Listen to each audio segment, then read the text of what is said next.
आपने देखा होगा कि कुछ दिन पहले मैंने अपने युवा दोस्तों से स्टूडेंट से परीक्षा पर चर्चा की थी। इस चर्चा के दौरान कुछ स्टूडेंट्स ने कहा कि उन्हें एग्जाम में गणित से डर लगता है। इसी तरह की बात कई विद्यार्थियों ने मुझे अपने संदेश में भी भेजी थी। उस समय ही मैंने ये तय किया था कि गणित मैथमेटिक्स पर मैं इस बार के मन की बात में जरूर चर्चा करूंगा।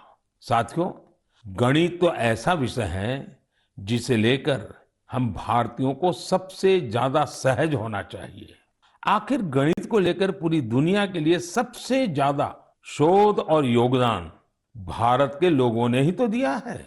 शून्य यानी जीरो की खोज और उसके महत्व के बारे में आपने खूब सुना भी होगा। अक्सर आप ये भी सुनते होंगे कि अगर जीरो की खोज न होती तो शायद हम दुनिया की इतनी वैज्ञानिक प्रगति भी न देख पाते।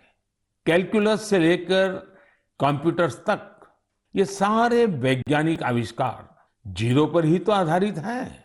भारत के गणितज्ञों और विद्वानों ने यहां तक लिखा है कि यत् किंचित वस्तु तत्सर्वम, यत् किंचित वस्तु तत्सर्वम गणितेन बिना नहीं, गणितेन बिना नहीं। अर्थात इस पूरे ब्रह्मांड में जो कुछ भी है वो सब कुछ गणित पर ही आधारित है। आप विज्ञान की पढ़ाई को याद करिए तो इसका मतलब आपको समझ आ जाएगा। विज्ञान का हर प्रिंसिपल एक मैथमेटिकल फॉर्मूला में ही तो व्यक्त किया जाता है। न्यूटन के लॉज हो, आइंस्टाइन का फेमस इक्वेशन, ब्रह्मांड से जुड़ा सारा विज्ञान एक गणित ही तो है। अब तो वैज्ञानिक भी थियरी ऑफ एवरीथिंग की चर्चा करते हैं, यानी एक ऐसा सिंगल फॉर्मूला जिससे ब्रह्मांड की हर चीज को अभिव्यक्त किया जा सके। गणित के सहारे वैज्ञानिक समझ के इतने विस्तार की कल्पना हमारे ऋषियों ने हमेशा से की है। हमने अगर शून्य का आविष्कार किया तो साथ ही अनंत यानी इन्फिनिट को भी एक्सप्रेस किया है। सामान्य बोलचाल में जब हम संख्याओं और नंबर्स की बात करते हैं तो मिलियन, बिलियन और ट्रिलियन तक बोलते और सोचते हैं, लेकिन वेदों में और भारतीय गणित में ये गणना बहुत आगे तक जाती है। हमारे यहाँ एक बहुत पुराना श्लोक प्रचलित है, एकम दशम शतम चैव सहस्त्रम अयुतम तथा लक्षम च न्यूतम चैव कोटि ही अर्बुदम एव च वृंदम खर्वो निखर्व च शंख पद्म च सागर अंत्यम मध्यम परार्ध च दश वृद्धा यथाक्रमम। इस श्लोक में संख्याओं का ऑर्डर बताया गया है, जैसे कि 1, 10, 100, 1000 और अयूत, लाख, नियूत और कोटि यानी करोड़। इसी तरह यह संख्या जाती है शंख, पद्म और सागर तक। एक सागर का अर्थ होता है कि 10 की पावर 57। यही नहीं, इसके आगे भी ओघ और महोघ जैसी संख्याएं होती हैं। एक महोघ होता है 10 की पावर 62 के बराबर, यानी एक के आगे 62 शून्य, 62 जीरो। हम इतनी बड़ी संख्या की कल्पना भी दिमाग में करते हैं तो मुश्किल होती है, लेकिन भारतीय गणित में इनका प्रयोग हजारों सालों से होता आ रहा है। अभी कुछ दिन पहले मुझसे इंटेल कंपनी के सीईओ मिले थे। उन्होंने मुझे एक पेंटिंग दी थी, उसमें भी वामन अवतार के जरिए गणना या माप की ऐसी ही एक भारतीय पद्धति का चित्रण किया गया था। इंटेल का नाम आया तो कंप्यूटर आपके दिमाग में अपने आप आ गया होगा। कंप्यूटर की भाषा में आपने बाइनरी सिस्टम के बारे में भी सुना होगा, लेकिन क्या आपको पता है कि हमारे देश में आचार्य पिंगला जैसे ऋषि हुए थे जिन्होंने बाइनरी की कल्पना की थी। इसी तरह आर्यभट्ट से लेकर के रामानुजन जैसे गणितज्ञों तक गणित के कितने ही सिद्धांतों पर हमारे यहाँ काम हुआ है।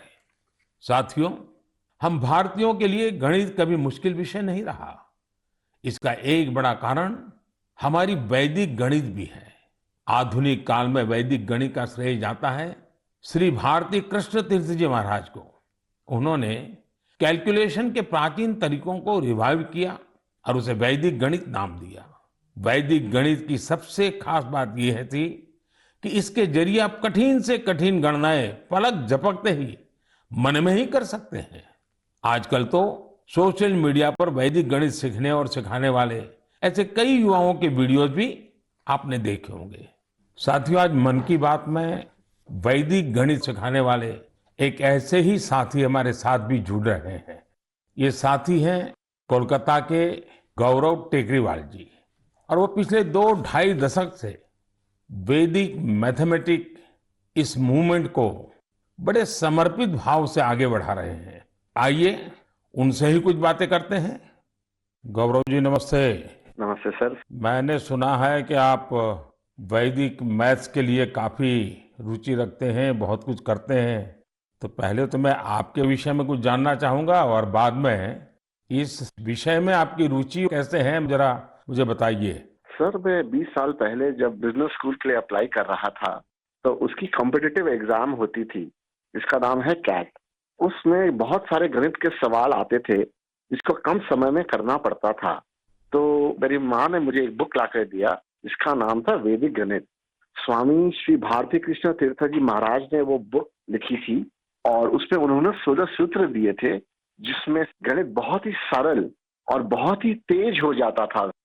जब मैंने वो पढ़ा तो मुझे बहुत प्रेरणा मिली और फिर मेरी रुचि जागृत हुई मैथमेटिक्स में। मुझे समझ में आया कि ये सब्जेक्ट जो भारत की देन है, जो हमारी धरोहर है, उसको विश्व के कोने कोने में पहुंचाया जा सकता है। तब से मैंने इसको एक मिशन बनाया कि वैदिक गणित को विश्व के कोने कोने में पहुंचाया जाए, क्योंकि गणित की डर सर हर जन को सताती है और वैदिक गणित से सरल और क्या हो सकता है। गौरव जी, कितने सालों से आप इसमें काम कर रहे हैं? मुझे आज हो गए करीबन 20 साल सर, मैं उसमें ही लगा हुआ हूँ। और अवेयरनेस के लिए क्या करते हैं, क्या क्या प्रयोग करते हैं, कैसे जाते हैं लोगों के पास? हम लोग स्कूल्स में जाते हैं, हम लोग ऑनलाइन शिक्षा देते हैं। हमारी संस्था का नाम है वैदिक मैथ्स फोरम इंडिया। उस संस्था के तहत हम लोग इंटरनेट के माध्यम से 24 घंटे वैदिक मैथ्स पढ़ाते हैं सर। गौरव जी, आप तो जानते हैं मैं लगातार बच्चों के साथ बातचीत करना पसंद भी करता हूं और मैं अवसर ढूंढता रहता हूं। और एग्जाम वॉरियर से तो मैं बिल्कुल एक प्रकार से मैंने उसको इंस्टीट्यूशनलाइज कर दिया है। और मेरा भी अनुभव है कि ज़्यादातर जब बच्चों से बात करता हूं तो गणित का नाम सुनते ही वो भाग जाते हैं। और तो मेरी कोशिश यही है कि ये बिना कारण जो एक हाव पैदा हुआ है उसको निकाला जाए, ये डर निकाला जाए। और छोटी छोटी टेक्निक जो परंपरा से है, क्योंकि भारत गणित के विषय में कोई नया नहीं है, शायद दुनिया में पुरातन परंपराओं में भारत के पास गणित की परंपरा रही है। तो एग्जाम वॉरियर को डर निकालना है तो आप क्या कहेंगे उनको? सर, ये तो सबसे ज्यादा उपयोगी है बच्चों के लिए, क्योंकि एग्जाम का जो डर होता है, जो हवा हो गया है हर घर में। एग्जाम के लिए बच्चे ट्यूशन लेते हैं, पेरेंट्स परेशान रहते हैं, टीचर्स भी बहुत परेशान होते हैं। तो वैदिक गणित से ये सब छू मंतर हो जाता है। इस साधारण गणित की अपेक्षा में वैदिक गणित 1500% तेज है और इससे बच्चों में बहुत कॉन्फिडेंस आता है और दिमाग भी तेजी से चलता है। जैसे हम लोग वैदिक गणित के साथ योग भी इंट्रोड्यूस किए हैं, जिससे कि बच्चे अगर चाहे तो आंख बंद कर भी कैलकुलेशन कर सकते हैं वैदिक गणित पद्धति के द्वारा। वैसे ध्यान की जो परंपराएं हैं उसमें भी इस प्रकार से गणित करना, वो भी ध्यान का एक प्राइमरी कोर्स भी होता है। Right sir. चलिए गौरव जी, बहुत अच्छा लगा मुझे, और आपने मिशन मोड में इस काम को उठाया है और विशेष करके आपकी माताजी ने एक अच्छे गुरु के रूप में आपको ये रास्ते पर ले गई और आज आप लाखों बच्चों को उस रास्ते पर ले जा रहे हैं। मेरी तरफ से आपको बहुत बहुत शुभकामनाएं। शुक्रिया सर, मैं आपका आभार व्यक्त करता हूँ सर कि वैदिक गणित को आपने महत्व दिया और मुझे चुना सर, तो वी आर वेरी थैंकफुल। बहुत बहुत धन्यवाद। नमस्कार। नमस्ते सर। साथियों, गौरव जी ने बड़े अच्छे तरीके से बताया कि वैदिक गणित कैसे गणित को मुश्किल से मजेदार बना सकता है। यही नहीं, वैदिक गणित से आप बड़ी बड़ी साइंटिफिक प्रॉब्लम्स भी सॉल्व कर सकते हैं। मैं चाहूंगा सभी माता पिता अपने बच्चों को वैदिक गणित जरूर सिखाएं। इससे उनका कॉन्फिडेंस तो बढ़ेगा ही, उनके ब्रेन की एनालिटिकल पावर भी बढ़ेगी। और हाँ, गणित को लेकर कुछ बच्चों में जो भी थोड़ा बहुत डर होता है, वो डर भी पूरी तरह समाप्त हो जाएगा। मेरे प्यारे देशवासियों, मन की बात में आज म्यूजियम से लेकर मैथ तक कई ज्ञानवर्धक विषयों पर चर्चा हुई। ये सब विषय आप लोगों के सुझावों से ही मन की बात का हिस्सा बन जाते हैं। मुझे आप इसी तरह आगे भी अपने सुझाव नमो ऐप और माय गॉव के जरिए भेजते रहिए। आने वाले दिनों में देश में ईद का त्योहार भी आने वाला है। 3 मई को अक्षय तृतीया और भगवान परशुराम की जयंती भी मनाई जाएगी। कुछ दिन बाद ही वैशाख बुद्ध पूर्णिमा का पर्व भी आएगा। ये सभी त्योहार संयम, पवित्रता, दान और सौहार्द के पर्व हैं। आप सभी को इन पर्वों की अग्रिम शुभकामनाएं। इन पर्वों को खूब उल्लास और सौहार्द के साथ मनाइए। इन सब के बीच आपको कोरोना से भी सतर्क रहना है। मास्क लगाना, नियमित अंतराल पर हाथ धुलते रहना, बचाव के लिए जो भी जरूरी उपाय है आप उनका पालन करते रहें। अगली बार मन की बात में हम फिर मिलेंगे और आपके भेजे गए कुछ और नए विषयों पर चर्चा करेंगे। तब तक के लिए विदा लेते हैं। बहुत बहुत धन्यवाद। नमस्कार।